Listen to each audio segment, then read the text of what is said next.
Então, bom dia a todos e a todas que estão participando dessa quarta edição da Conferência Bots Brasil. Eu estou muito feliz de estar participando aqui com vocês e poder contar um pouquinho da minha experiência e dos aprendizados que eu venho tendo com os bots bancários. Eu já atuo nesse setor há quase 4 anos e já passei aí, então, atuando com mais ou menos 15 empresas do setor financeiro. Poder contar um pouquinho para vocês o que eu venho aprendendo ao longo desse período.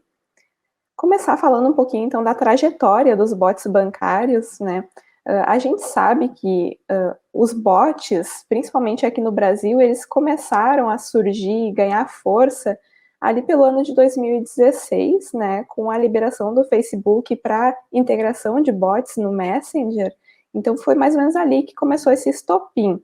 Naquela época, os bots de bancos, eles ainda não eram tão comuns, né, não era tão recorrente a utilização de chatbots pelos bancos e instituições financeiras, né?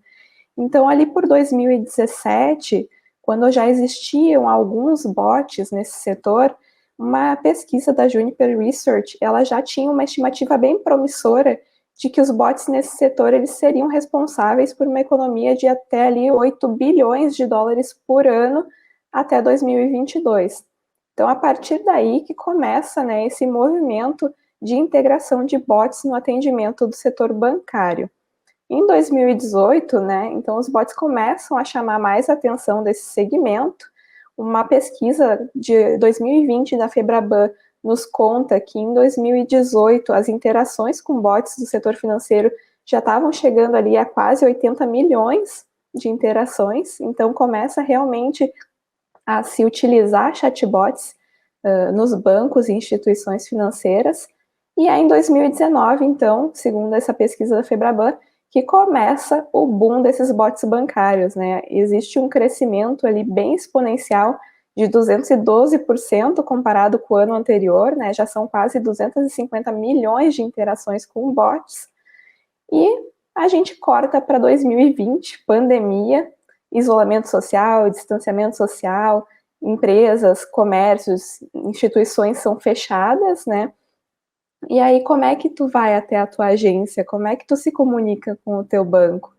As pessoas mais jovens, né, o público mais jovem que está mais habituado com a utilização de smartphones, com aplicativos de mobile banking, pode até não ter sentido tanto esse impacto, né, do fechamento das empresas, do distanciamento social, mas e as outras pessoas que estavam habituadas, né, a ir até a agência, as pessoas que moram no interior e são cooperadas, né, de cooperativas, de bancos, como é que elas fazem para ter esse contato e falar com as suas instituições, né?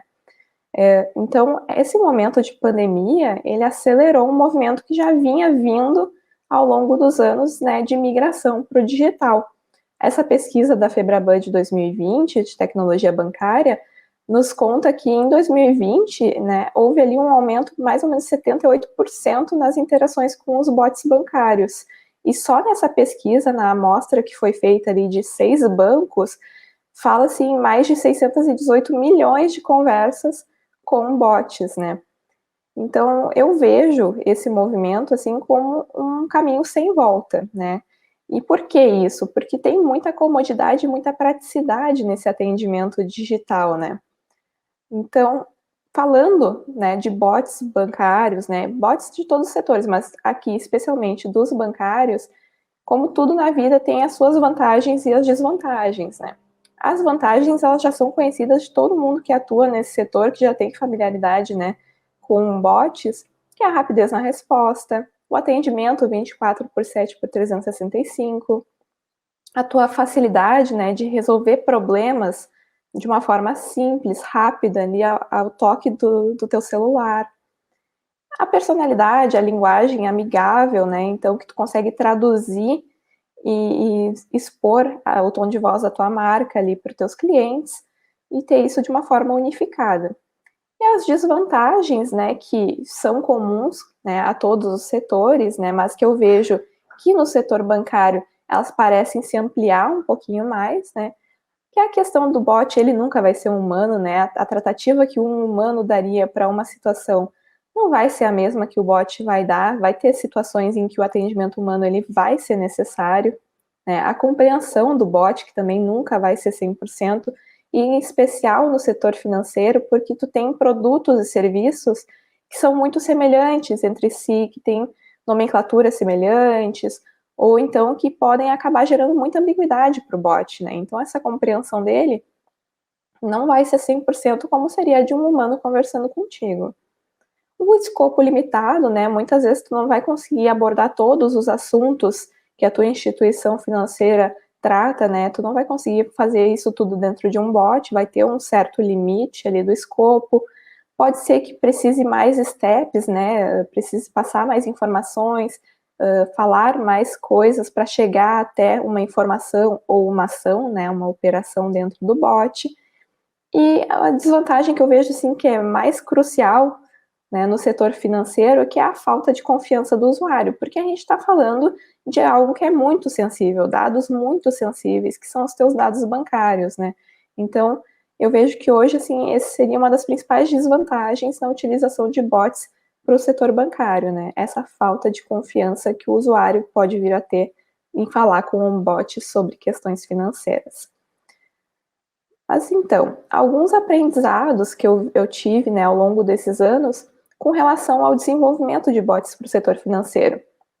O primeiro de tudo não se aplica só ao setor financeiro, né, se aplica a todos, mas como eu comentei, né, o setor financeiro tem muitos produtos e serviços, então é importante começar com um bot menor, isso vai ajudar, né, na interação do bot, na compreensão dele, e também a entender quais são as necessidades do teu público, né, como é que a gente vai atender a essas necessidades. Então, começar com um botzinho menor ali, atendendo 3 a 5 assuntos principais, né, dentro do escopo dele, vai ser muito mais fácil de tu compreender a partir das análises de curadoria se é realmente aquilo ali que os usuários estão precisando, se a forma como o bot está estruturado está atendendo, né, a essas necessidades, quais são os próximos passos que a gente pode dar no desenvolvimento desse bot, no aperfeiçoamento dele, né. Um outro aprendizado é que o investimento com o bot, ele vai crescer junto com o escopo dele. Então, tu começa com um botzinho menor, né, com alguns assuntos ali principais que tu sente no discovery desse bot, que são as principais demandas do teu cliente, né, e do negócio, mas tu precisa continuar desenvolvendo ele, né? Eu sempre falo que um bot, ele é como um organismo vivo, ele precisa continuar aprendendo, continuar se desenvolvendo para atender cada vez melhor às necessidades de quem interage com ele. Então, esse investimento, ele vai crescendo ao longo do tempo que tu vai trabalhando nesse bot. Vão surgindo necessidades de integrações, vão surgindo mudanças de fluxo, novos treinamentos, e isso é constante. Um terceiro também aprendizado que está bem relacionado com a questão do investimento é que quanto mais integrado o teu bot for, melhor vai ser para o teu cliente, né? A gente sabe hoje que os bots apenas informacionais, eles já não atendem tanto à demanda do público, né? O público, ele quer interagir com um bot que conheça ele, né? Que consiga reconhecer esse usuário, saber as informações que ele tem dentro desse sistema, e também conseguir fazer algumas operações, né? Então, quanto mais tu conseguir pensar em fluxos que venham a trazer uma operacionalidade para o bot, né, uma transação, é melhor. E por fim, né, não existe one size fits all no setor financeiro. Acho que, na verdade, nenhum setor teria, né, essa fórmula mágica para os bots. O que funciona para uma empresa, né, para uma instituição, não necessariamente vai funcionar para todas as outras. Embora no setor financeiro a gente tenha, né, assuntos, temas que são comuns a todos eles, não quer dizer que aquele assunto que funciona e que é o principal assunto buscado pelos usuários de uma instituição vai ser necessariamente o principal assunto buscado na outra instituição. A gente pode ter o caso de um bot em que a principal demanda que os usuários busquem é o aumento de limite de transferências, enquanto num outro bot, o principal assunto que os usuários vão buscar ajuda é questões relacionadas a cartão de crédito, é solicitar uma fatura, é solicitar o desbloqueio do cartão, solicitar uma segunda via. Então, um bom discovery, né, no início desse projeto, nos ajuda a entender, então, qual vai ser o escopo desse bot e como que a gente vai estruturar, né, esses assuntos dele. A mesma coisa, ela também vai se aplicar, né, essa mesma regra, digamos assim, que não é uma regra, né, vai se aplicar à análise de métricas, porque não é, nem todas as métricas vão funcionar para as instituições, né. Para uma instituição, uma métrica de satisfação, né, de avaliação do atendimento, ela vai ser muito mais importante do que, por exemplo, a retenção do bot, enquanto que para outra instituição a retenção pode ser, né, um indicador de sucesso para o bot e que a gente precisa, então, perseguir esse resultado. Além disso, né, então, além desses aprendizados, a gente vê que existem também outros recursos que ajudam, né, aliados a um bom bot, a levar esse atendimento bancário para um outro patamar. E alguns deles, né, a gente já utiliza com as instituições financeiras que a gente atua na YouBots, né, que é, por exemplo, o call to message, que é, então, esse transbordo do atendimento, né, tu insere uma opção na URA telefônica da instituição, em que esse atendimento, então, telefônico é desligado e uma conversa é iniciada no WhatsApp, onde o cliente pode encontrar, então, um bot que vai conseguir ajudar ele com algumas informações, com algum tipo de operação, ou até mesmo só fazer aquele direcionamento inteligente de acordo com a necessidade que o cliente tem. A identificação do usuário também é algo que é bem importante no setor financeiro, né?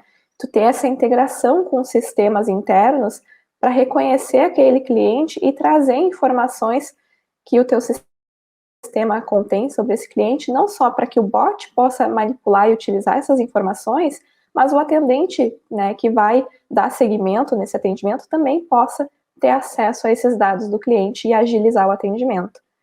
E o transbordo para gerente, né? Então, a partir desse reconhecimento, né, via integração de sistemas do cliente, é possível fazer esse direcionamento inteligente para o gerente que é responsável pela conta desse cliente na instituição.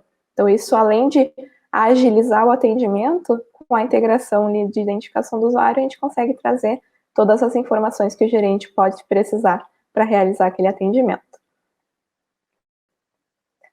Então, eu vou falar um pouquinho, né, do nosso case que eu resolvi trazer aqui para mostrar para vocês, que é da Unicred. A Unicred é um parceiro de longa data da YouBot já. A gente vem trabalhando com eles com o objetivo de facilitar a comunicação com os clientes através dos canais de chat. E para a Unicred, o principal objetivo do atendimento, né, é oferecer uma experiência de excelência para o cooperado deles, com atendimento rápido e dedicado para cada um dos cooperados. São diversas frentes que a gente atua junto com a Unicred, né, então a gente tem o atendimento ao cooperado híbrido, com bot e atendimento humano, a gente tem o atendimento ao colaborador da Unicred com um bot especialista, e também a gente tem ali as frentes de WhatsApp Enterprise, para as cooperativas, né, em que a gente faz esse direcionamento inteligente para os gerentes de conta dos cooperados. E hoje, então, eu vou contar um pouquinho sobre o Edu, que é o bot queridinho da Unicred, né, ele é um exemplo de sucesso hoje, em que a gente tem várias métricas bem importantes sobre o sucesso, né, desse bot. O Edu, ele nasceu em janeiro de 2020, né, a gente lançou ele em produção no início do ano passado, e a gente focou o escopo desse bot em auxiliar os cooperados nos 3 principais assuntos que a gente identificou que seriam as principais dores dos usuários, né, que era resgate, estornos e token.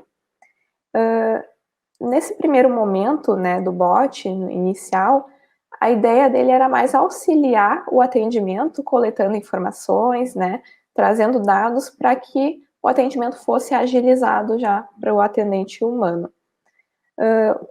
Com esse bot já em produção, né, ao longo do ano de 2020, a gente foi realizando ali um trabalho de curadoria em cima dele, para então entender como é que estava a performance dele, quanto ele estava compreendendo as mensagens dos usuários, e também identificar ali possibilidades, né, de novos assuntos que poderiam entrar no escopo do bot, aplicar retreinos, melhorar fluxos, e então entender ali para onde que esse bot caminharia ao longo do tempo.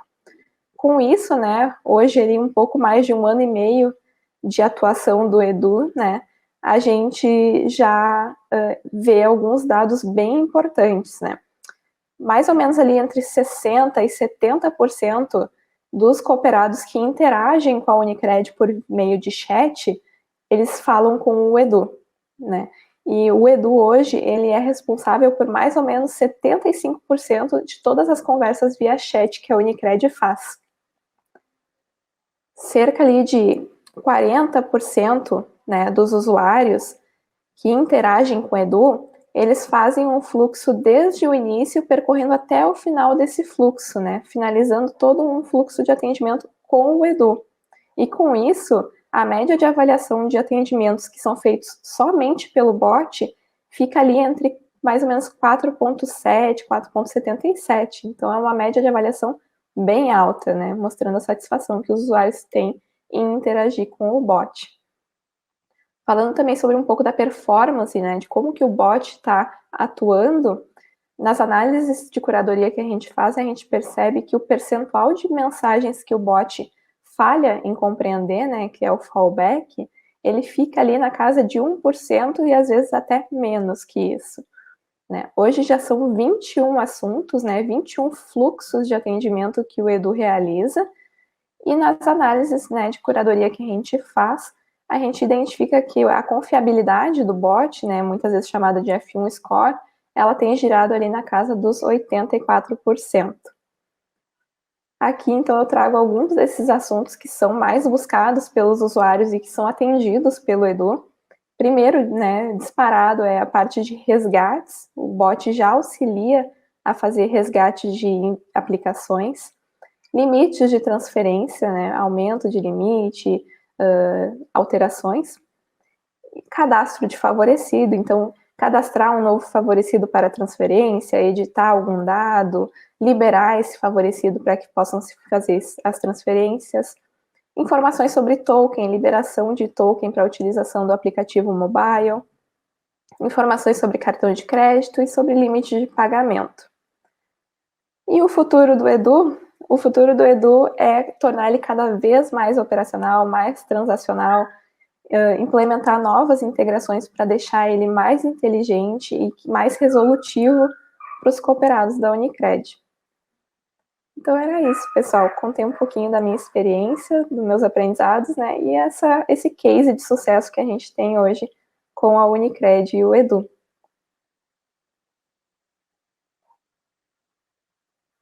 Então, pessoal, muito obrigada. Eu vou deixar aqui na tela os meus contatos, o site da nossa empresa e o Bots. Caso vocês queiram conversar, trocar alguma ideia, tirar dúvidas, o meu e-mail, meu telefone e meu LinkedIn estão aqui na tela.